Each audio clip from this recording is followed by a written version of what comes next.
300 చేస్తుందని అంచనాలున్న sun Risers ను సొంత గడ్డపై కనీసం 200 పరుగులైనా చేయనివ్వలేదు. ఆ 200 పరుగుల్ని ఆపుదామనుకుంటే కాటేరమ్మ కొడుకులకు కాటేరమ్మ అల్లుడొచ్చాడు. రాజస్థాన్ రాయల్స్ పై విజయభేరి మోగించిన తరువాత వరుసగా 2 మ్యాచ్ల్లోనూ సన్ రైజర్స్ విజయం సాధిస్తుందని అందరూ భావించారు. అయితే గురువారం హైదరాబాద్లో లక్నోతో జరిగిన మ్యాచ్లో ఘోర పరాభవాన్ని ఎదుర్కొంది కమిన్స్ జట్టు. ఈ మ్యాచ్లో మొదట బ్యాటింగ్ చేసిన ఎస్ఆర్హెచ్ కేవలం 190 పరుగులకే ఆలౌట్ అయింది. ఇక ఈ టార్గెట్ను ఎల్ఎస్జీ కేవలం 16.1 ఓవర్లలోనే ఛేదించింది. ఒకప్పుడు కావ్యమారన్ చేతిలో లే ఆఫ్స్ ఎదుర్కొన్న బ్యాటర్ ఇప్పుడు హైదరాబాద్ను ఓడించడంలో కీలక పాత్ర పోషించాడు. Nicholas Pooran. అతడి తుఫాను ఇన్నింగ్స్ హైదరాబాద్ జట్టు యజమాని కావ్యమారన్కు కన్నీటి తెప్పించింది. నిజానికి నికోలస్ పురన్ 2019లో పంజాబ్ కింగ్స్ తరపున తన ఐపీఎల్ అరంగేట్రం చేశాడు.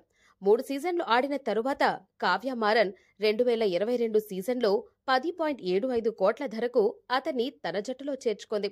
ఎస్ఆర్హెచ్ తరపున పురన్ 14 మ్యాచ్ల్లో 144 స్ట్రైక్ రేటుతో 306 పరుగులు చేశాడు. మంచి ప్రదర్శన చేసినప్పటికీ 2023 సీజన్లో విడుదల చేసింది. ఆ తర్వాత లక్నో సూపర్ జైంట్స్ నికోలస్ పురన్ను అధిక ధర ఇచ్చి కొనుగోలు చేసింది.